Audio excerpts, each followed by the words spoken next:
Bonjour à tous, bienvenue à notre webinaire Deployment Automation. Je suis Zénat Nazaroudine, responsable marketing chez Microfocus. Ce webinaire sera animé par notre consultant expert Sylvain Buton. Et avant de démarrer ce webinaire, quelques informations pratiques. On va muter toutes les lignes pour assurer le confort des participants.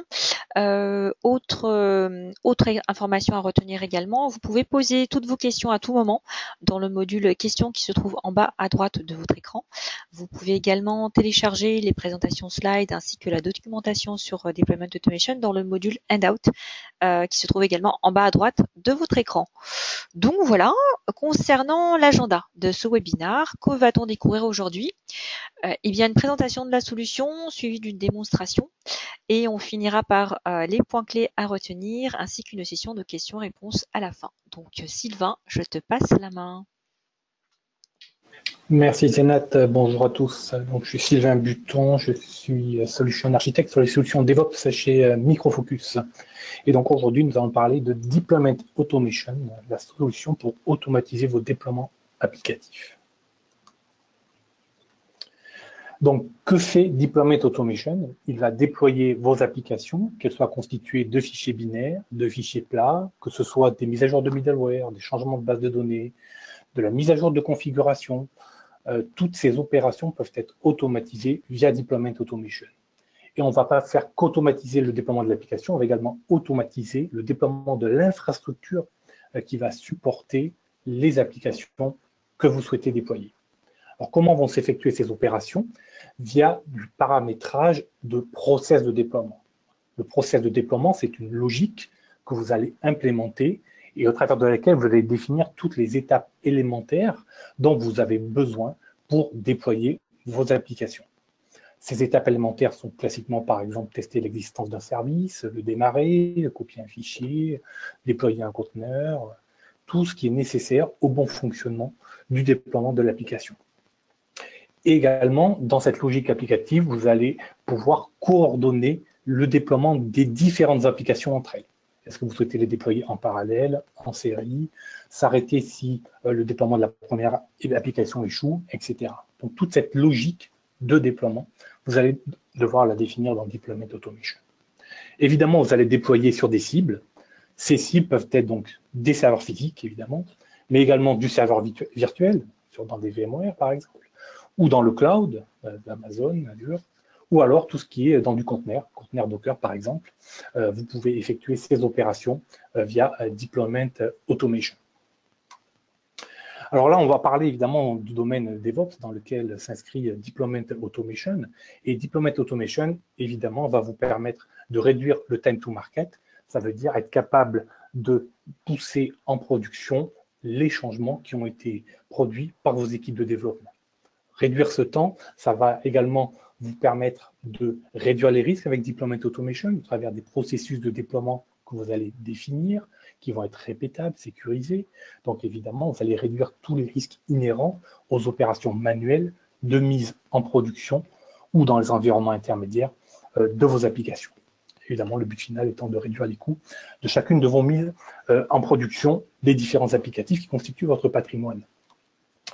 La phrase d'accroche qui était notre slogan l'an passé, c'était « Move fast without breaking things », ce qui signifie évidemment déployer rapidement sans casser ce qui existe déjà. Alors, si on rentre un peu plus en détail dans Deployment Automation, donc Deployment Automation est une solution de CI/CD, c'est un acronyme que l'on entend très souvent depuis quelques années. CI/CD signifie Continuous Integration, Continuous Delivery. Donc, Deployment Automation s'intègre dans ce secteur-ci. Donc, dans Deployment Automation, en entrée, on va avoir évidemment les changements qui ont été produits par les équipes de développement à pousser dans les différents environnements jusqu'à l'environnement de production. Évidemment, au niveau de ces versions d'applications qui vont être produites par les équipes de développement, elles vont être d'abord fabriquées au travers des plateformes de continuous integration, classiquement des plateformes comme Jenkins, qui est la solution la plus répandue sur le marché. Une fois que ces solutions vont être fabriquées, les différentes versions de l'application, elles vont être poussées dans les environnements de test. Et donc là, sur ces environnements de test, on va avoir les équipes dédiées qui vont avoir fait un certain nombre d'opérations. On va parler également de continuous testing, car le but final étant d'accélérer le time to market. Un des points clés pour l'accélération du time to market, c'est également d'automatiser les tests. Ce n'est pas que automatiser le déploiement en tant que tel, c'est également automatiser les tests. Et pour ça, Micro Focus a également un certain nombre de solutions à vous proposer pour faire tout ce qui est continuous testing. On va s'intégrer donc dans quelque chose qui s'appelle le continuous delivery. Le continuous delivery, c'est la capacité que vous donne Deployment Automation de déployer n'importe quelle application à n'importe quel moment sur n'importe quel environnement. Ça, c'est le continuous delivery. Et le Graal, c'est le continuous déploiement. Le continuous déploiement, c'est je déploie automatiquement d'environnement en environnement sans intervention humaine. Donc là, on est sur des process matures, évidemment, au sein de votre entreprise, qui doivent vous permettre de tendre vers du continuous déploiement. Donc ça, c'est tout ce qui est partie applicative. Évidemment, en amont, pour déployer ces applications, il va falloir également déployer l'infrastructure qui va supporter ces applications. Deployment Automation également vous permet de faire ce déploiement d'infrastructure. Le but final étant de faire du continuous everything sur la partie dev avec le continuous intégration, sur la partie opérationnelle avec le continuous delivery. Si on regarde un petit peu plus en détail comment fonctionne Deployment Automation, donc Deployment Automation est une solution qui vient avec une centaine de plugins à disposition. Là, j'en ai quelques qui sont sur l'écran ici. Ces plugins vont vous permettre de vous interfacer avec votre écosystème déjà présent dans votre entreprise. Si vous êtes dans votre entreprise, vous déployez que sur du VMware, évidemment, nous fournissons des plugins pour s'interfacer avec du VMware. Sur la partie infrastructure, si vous appliquez des configurations avec du Puppet ou du Chef, également, on fournit un certain nombre de plugins pour ces technologies-là. Après, tout ce qui est applicatif, on a du Tomcat, du WebSphere, du Docker, et puis évidemment une grosse partie testing qui est une des activités phares de Micro Focus avec tout ce qui est les solutions historiques HP, ALMQC, les solutions Micro Focus Silk, et puis évidemment sur le Selenium. Pour faire ce déploiement, évidemment, il faudra aller chercher les applications quelque part. Donc là, c'est ce qu'il y a en amont de ce slide. Et donc là, les applications, elles sont stockées dans des repositories d'artefacts. Ces repositories d'artefacts peuvent être classiquement du Git, du Nexus, du TFS, de tout ce que vous souhaitez. Donc également, on a des plugins pour aller récupérer ces versions d'applications que vous souhaitez déployer dans les environnements cibles. Je vais passer à la partie démonstration.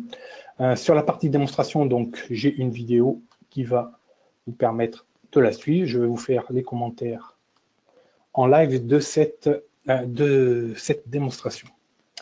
Donc là, vous êtes connecté à Deployment Automation. Dans Deployment Automation, on est connecté ici sur une application qui s'appelle Ring2Park Online. Donc ça, c'est l'application que je souhaite déployer. Dans Deployment Automation, vous définissez l'ensemble des applications que vous souhaitez déployer. Cette application a 3 composants. Un composant base de données qui s'appelle Ring2ParkDB, un composant middleware, un composant frontal web qui s'appelle Ring2Park Online. Cette application est candidate à être déployée dans 3 environnements: intégration, UAT, production. Dans la partie base, vous voyez pour chacun des 3 composants de cette application les versions qui sont déployées dans chacun des environnements. Par exemple, la partie base de données, on est en version 1.0.3 dans l'environnement d'intégration. La partie web, on est en 1.0.13. On déploie comment? Au travers de process. Donc là, vous pouvez définir pour cette application-là tous les process que vous souhaitez. Ça peut être des process de déploiement, des process de test, tout ce que vous avez besoin. Également un onglet historique qui vous permet de récupérer, de visualiser tous les déploiements passés avec les logs associés. Donc tout ça est historisé, géré dans Deployment Automation. Le but de ma démo, ça va être de mettre à disposition une nouvelle version d'une application qui s'appelle donc Ring2Park, qui est celle-ci, qui est une application web qui tourne sur un serveur JT. Et donc le but, ça va être de déployer une version sur cette application. Avant de déployer une nouvelle version sur cette application, je vais exécuter un test unitaire sur cette version d'application. Donc la version d'application qui est actuellement déployée, que je vous ai montré juste auparavant, c'est la version 1.0.13 que vous voyez ici. Donc là, c'est la version 1.0.13. Qu'est-ce que je vais faire sur cette version qui est déployée? Je vais juste exécuter des tests de non-régression. Pour l'instant, je ne déploie rien. J'ai un process qui s'appelle Run Regression Test, et j'exécute juste des tests de non-régression sur cette version. Pour exécuter ces tests de non-régression, dans le cadre de cette démo, j'utilise une solution Micro Focus qui s'appelle Silk, qui permet de faire ces tests automatisés. Évidemment, on a interfacé également avec les solutions HP, la Micro Focus, pour faire le même type d'opération. Donc là, il y a l'exécution d'une opération qui s'appelle Executable Plan, qui va exécuter le test automatisé sur cette version 13 de mon frontal web pour mon application Ring to Park. Que va faire le test automatisé? Il va lancer donc, le voici qui arrive, il lance automatiquement l'application, tout ça c'est en automatique, là je ne fais rien, il se connecte automatiquement, là on est toujours dans la partie test automatisé, on va mettre à jour des informations de l'utilisateur, et puis on va accéder à la page d'aide. Là, ça va s'arrêter parce que le message que vous voyez là, Ring to Park is a very cool référence application, n'est pas le message qui a été défini dans les spécifications. Donc là, les tests automatisés, on va revenir dans Deployment Automation, vous allez voir que les tests automatisés vont sortir en erreur. Voilà, failed. Le fait de sortir en erreur, quand je vais revenir au niveau des process élémentaires, va ensuite automatiquement créer dans Jira un ticket d'anomalie. Donc là, c'est un process qui a été paramétré en amont, qui dit, je fais mes tests de non-régression, si ça se passe mal, je crée un ticket automatiquement dans Jira. Ça va permettre aux équipes de développement de se rendre compte que les tests effectués sur cet environnement d'intégration pour cette application n'est pas correct. Là, je suis dans Jira, je vois que le ticket a été créé aujourd'hui sur l'application Ring to Park Online avec un lien vers le log qui m'indique que le test automatisé se sont mal déroulés. Alors, si je veux regarder le détail du résultat de ces tests, donc là, je reviens dans Deployment Automation, je reviens sur l'étape qui était en erreur, et puis ici, j'ai un lien qui me permet d'aller voir dans nos solutions Silk de tests automatisés. Dans la partie en bas à droite, là, vous voyez des top priorities, donc ça, ce sont des notifications mail qui sont envoyées par Deployment Automation sur événements. Donc là, je vous en montre une une qui a été reçue à l'instant. Donc là, on voit l'exécution du process que l'on vient de faire, avec les différents statuts, les durées, l'accès au log. Donc tout ça, ça peut également s'envoyer par mail. Je ferme la parenthèse là, sur la partie notification mail, et je reviens donc au détail de l'exécution en erreur de ce test automatisé. Là, je suis dans la solution qui s'appelle Silk Central, qui est une solution de test automatisé qui n'est pas le sujet de ce webinaire, donc je ne vais pas y passer longtemps. Je vous montre juste quelles sont les différentes étapes qui sont passées. On a vu qu'on a démarré l'application, quand on a fait le test automatisé, on a mis à jour le compte, et puis on a vérifié le message d'erreur. Puis on a vu que le message d'erreur, c'était « is a very cool référence application ». Alors que le message attendu est celui-ci, is a reference application that simulates the online purchase and management of vehicle parking session. Donc là, c'était le message qui était attendu, c'est ce qui a fait que dans Deployment Automation, le test automatisé est sorti en erreur. Si je reste toujours dans Silk encore quelques secondes, je remonte au niveau du jeu de tests qui ont été utilisés pour ces tests automatisés. Donc là, je suis sur le jeu de tests qui a été utilisé. Et au niveau des mots-clés, donc je vois, j'ai démarré l'application, je me suis connecté, j'ai vérifié l'aide, je me suis déconnecté. Et même dans Silk, ce qui va une possibilité, c'est de remonter jusqu'aux exigences émises par le métier. Donc là, dans Silk également, on va retrouver la partie exigence qui permet de faire le lien entre l'exigence, le jeu test, l'exécution du jeu test, et puis avec DA, le déploiement automatisé. Donc là, c'était juste pour vous illustrer une chaîne complète depuis exigence, jeu test, déploiement, exécution de ces jeux de test. Je reviens maintenant dans mon scénario initial. Donc, le développement a reçu un ticket Jira qui lui dit que les tests automatisés ne sont pas bons et qui donc, pour cette version 13, qui est ici maintenant en intégration, il va falloir qu'il nous livre un correctif. Donc là, je prends ma casquette de développeur et j'utilise donc un atelier logiciel qui s'appelle IntelliJ. Donc là, ça marche évidemment avec n'importe quel atelier logiciel, de l'Eclipse, du Visual Studio, de ce que vous voulez. Là, je suis sur la page help.jsp, donc qui est la page qui n'était pas bonne. On voit ici le message Ring to Park qui est le véhicule de référence application. Donc en tant que développeur, je vais corriger cette anomalie. Et donc, je vais enlever le commentaire de la deuxième ligne parce que c'est ce message-là qui est attendu. Voilà, je suis développeur, j'ai corrigé ma page help.jsp, je fais un commit dans mon outil de gestion de version. Donc là, pour la démo, c'est Subversion, mais ça peut être évidemment du Git, du Dimension CM, qui est un outil de gestion de configuration maison, ce que vous souhaitez. Le fait de faire ce commit dans mon atelier logiciel va automatiquement lancer un Jenkins qui va donc fabriquer automatiquement une nouvelle version de cette application Ring to Park. Ici, on va dans Jenkins, donc que la fabrication s'est lancée automatiquement. Il a détecté qu'une modification avait été faite sur les sources. Que va faire Jenkins? Jenkins, évidemment, première chose, il va fabriquer une nouvelle version de cette application. Donc là, on va être sur une version 14. Deuxièmement, il va mettre à jour le ticket Jira. Et troisièmement, il va lancer automatiquement le déploiement dans Deployment Automation, dans l'environnement d'intégration de cette nouvelle version d'application. Donc là, Jenkins travaille, il est en train de faire la fabrication, le build est en succès de cette nouvelle version. Ensuite, il met à jour Jira. Et enfin, il lance automatiquement le déploiement de cette nouvelle version qui a été livrée par le dev dans l'environnement d'intégration. Je reviens donc dans Deployment Automation, je regarde ce qui est en cours. Donc là, ce qui est en cours, c'est ce qui a été lancé par Jenkins. Et donc, qu'est-ce qu'on voit? On voit que la version 1.0.14, c'est bien celle qui vient d'être produite à l'instant par les devs, est en cours de déploiement sur l'environnement d'intégration. Entre parenthèses, vous voyez que le process ici de déploiement n'est pas le même que j'utilisais tout à l'heure, parce que tout à l'heure, sur la première partie, j'ai juste exécuté un process qui faisait juste des tests unitaires. Là, j'exécute un autre process qui est, je pousse une nouvelle version de mon application, suivant ces étapes ici. Donc, première étape, je vérifie si le service est démarré. S'il est démarré, je l'arrête. Je copie des fichiers. Je redémarre les services, etc. Et ensuite, la deuxième étape, une fois que j'aurai fait ce deploy to Jetty, donc ce déploiement de cette nouvelle version d'application, je vais exécuter le run regression pack, qui est l'étape 4 ici, qui va être le test automatisé unitaire que j'ai exécuté tout à l'heure sur la version 13. Si ça se passe mal, au niveau du paramétrage de mon processus, j'irai créer un nouveau ticket dans Jira. Là, ça va bien se passer, donc il ne va pas y avoir besoin d'aller créer ce nouveau ticket dans Jira. Donc, une fois que cette version va être déployée, donc là, ça y est, maintenant, on réexécute les tests automatisés, comme on l'a fait tout à l'heure. Ce coup-ci, on est bien sur la version 14. Et donc là, si on va aller voir le détail de l'exécution, on va retrouver les mêmes étapes que l'on a fait tout à l'heure lorsqu'on a fait ces tests de non-régression. Donc là, pareil, il va lancer automatiquement un browser Firefox, il va se connecter à l'application. Toujours en bas à droite, là, vous voyez, c'est des notifications mail qui partent. Il se reconnecte automatiquement à l'application, il met à jour le compte, et puis il va aller sur la page dev, et là, on va trouver la nouvelle version qui a été corrigée par le dev, et donc ce coup-ci, ça continue, il peut faire un logout, et le test automatisé a été succès, il a été déroulé jusqu'au bout.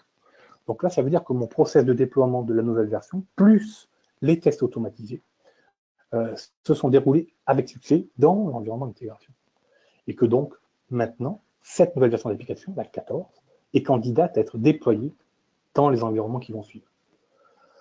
Donc là, si je regarde ici, donc intégration, en bas, donc il y a 3 composantes, DB Middleware Web, on a modifié que le web, donc on est bien en version 14 sur l'environnement d'intégration. Si on regarde en UAT, on voit qu'on est en version 1.0.5. Et donc maintenant, le but, ça va être de déployer en UAT cette nouvelle version d'application. Alors pour ce faire, je vais créer un snapshot. Donc le snapshot, là, je vais le créer manuellement. Le snapshot, qu'est-ce qu'il va faire? Il va me faire une copie de ce qui est déployé pour cette application dans l'environnement d'intégration.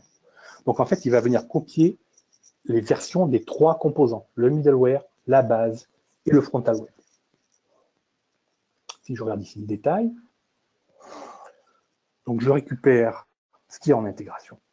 Et je regarde maintenant ce que j'ai récupéré. Donc dans ce snapshot, j'ai la version 14, ça tombe bien, c'est celle que le dev vient de me donner. J'ai le middleware et j'ai la base de données. Chose importante ici, c'est le type full incrémental.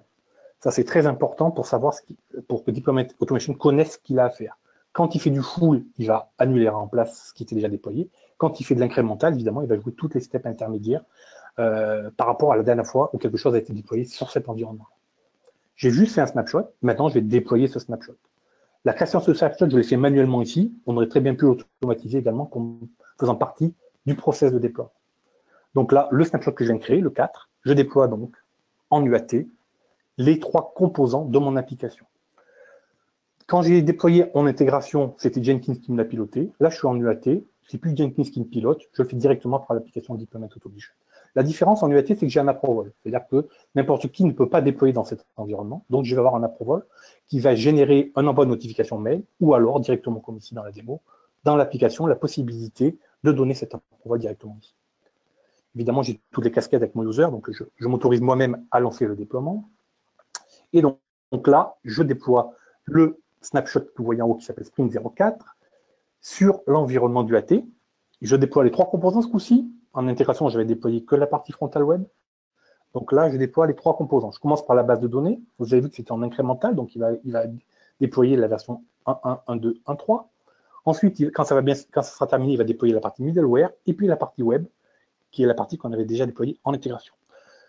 Enfin, on va utiliser à nouveau des tests automatisés sur cet environnement du AT. Si ça se passe mal, dans mon process, j'ai défini que j'irai automatiquement créer des tickets Jira. Si ça se passe mal pour le web, pour le middleware ou pour la partie frontale web et la partie base de données, pardon, je créerai des tickets Jira qui seront affectés à des équipes différentes potentiellement suivant votre organisation.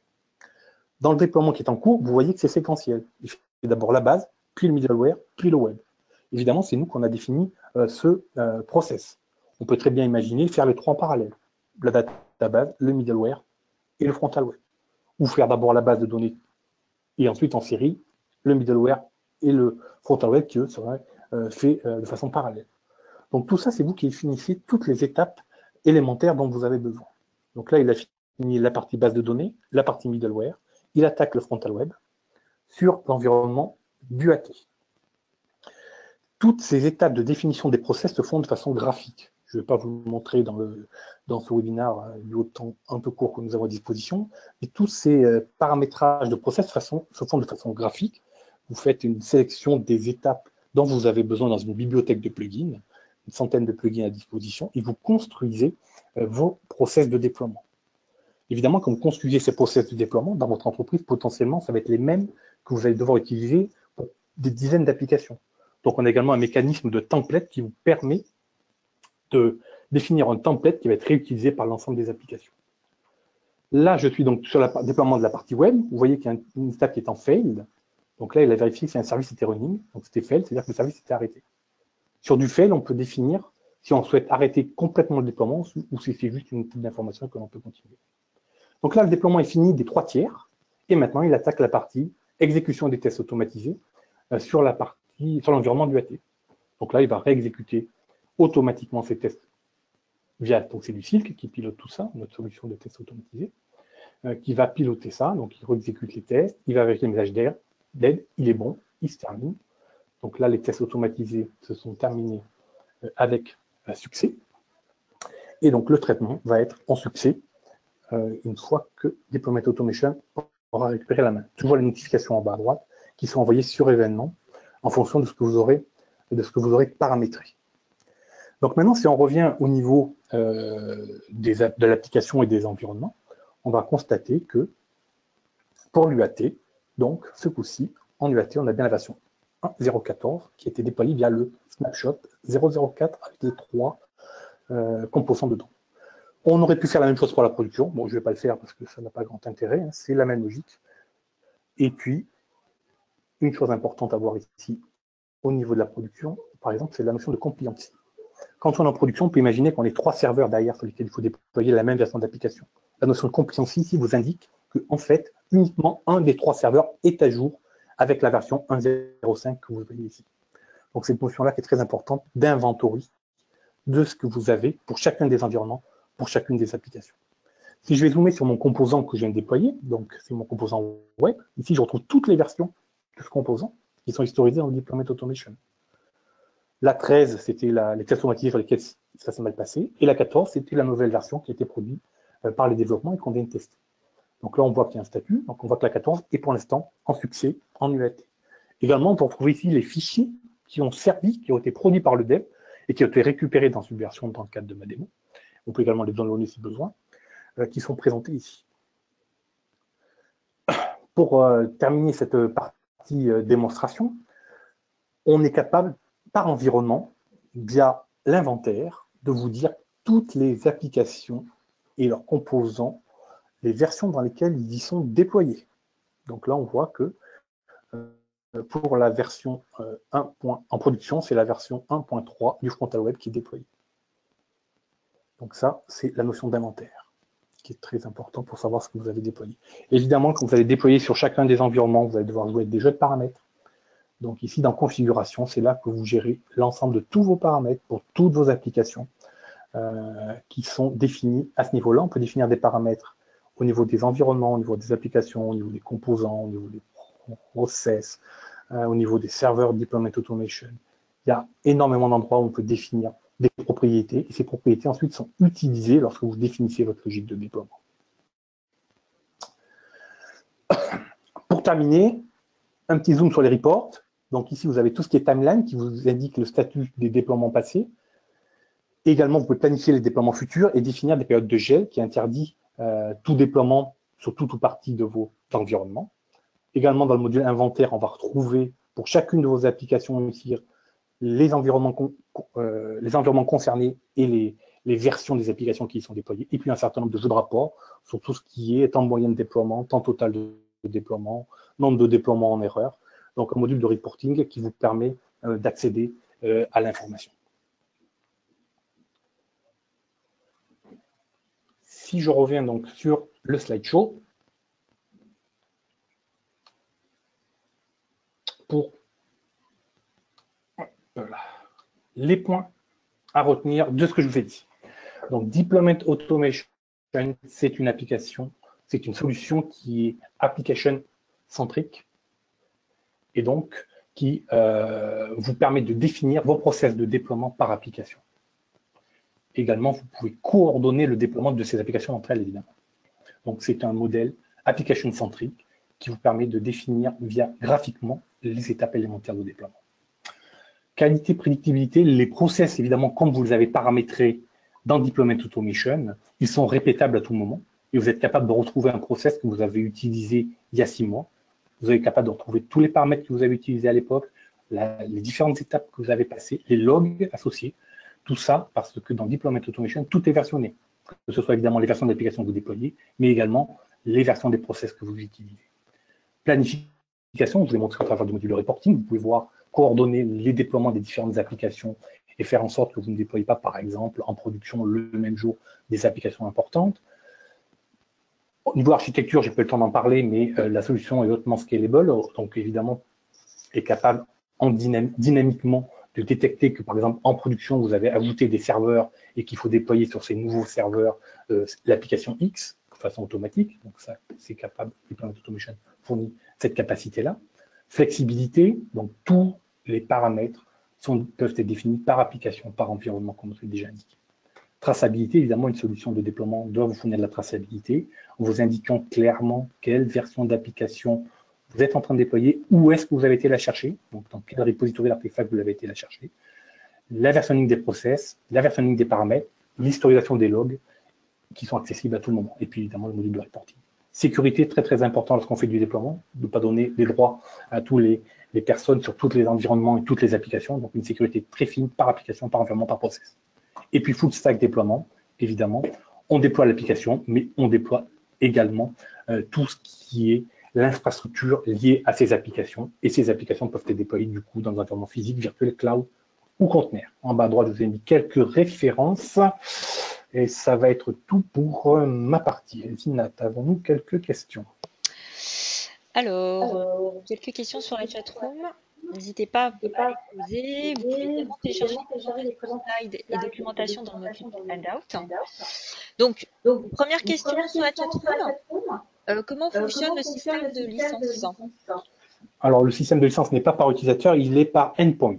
Donc, vous pouvez connecter autant de personnes que vous souhaitez. Par contre, ce qui prend en compte dans la licence, c'est le nombre de serveurs cibles sur lesquels vous allez exécuter les déploiements. Donc, si en production, vous avez 5 serveurs de prod pour l'application X, ça va vous coûter 5 licences, plus 5 autres serveurs pour l'application Y, ça va vous coûter 10 licences. Donc, c'est par endpoint, serveur cible d'exécution des déploiements, que ce soit virtuel ou physique. Merci Sylvain. Deuxième question, peut-on développer ses propres plugins?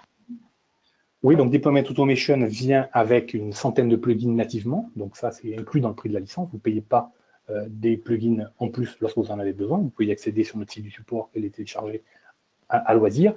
Et ces plugins sont ouverts. Ils sont développés en technologie Java, les natifs, Groovy. Donc vous pouvez modifier les plugins existants. Et puis vous pouvez évidemment créer vos propres plugins si vous le souhaitez, en Groovy ou à une autre technologie. On fournit des guides qui vous permettent de développer vos propres plugins. Une dernière question, comment gérez-vous le déploiement en DMZ? Alors, tout ce qui est en zone dématérialisée DMZ, donc la problématique, c'est les firewalls qui, suivant votre organisation, vont interdire les accès depuis une zone de votre infrastructure réseau à une autre zone. Pour ce faire, on a deux mécanismes. Soit on a un mécanisme d'agent relais qui vous permet d'ouvrir dans cette DMZ une connexion entre deux zones réseau, et vous définissez dans cet agent relais dans quel sens vous autorisez le lien, de la zone non sécurisée vers la zone sécurisée ou de la zone sécurisée vers la zone non sécurisée. Donc là, ça vous demande d'ouvrir un firewall, un port dans votre firewall pour faire communiquer ces deux zones. Ça, c'est la première façon de faire. Et la deuxième façon de faire que l'on propose, c'est qu'on a des clients où même ceci n'est pas possible. À ce moment-là, on a un mécanisme de réplication qui vous permet d'installer un serveur Deployment Automation dans vos deux zones. Et grâce à des fonctionnalités d'import-export, vous pouvez importer et exporter la version d'application que vous souhaitez déployer, les process qui ont été définis entre ces deux serveurs DA. Ça, c'est un key différenciateur avec nos principaux concurrents sur le marché, cette fonction de réplication. Voilà, Zina. Merci beaucoup, Sylvain. Merci à tous pour votre participation. Très bon après-midi. N'hésitez pas à télécharger les présentations de slides et de répondre au questionnaire de satisfaction qui va s'afficher juste après le webinaire. Merci. Très bon après-midi. À bientôt. Au revoir. Merci à vous. Au revoir.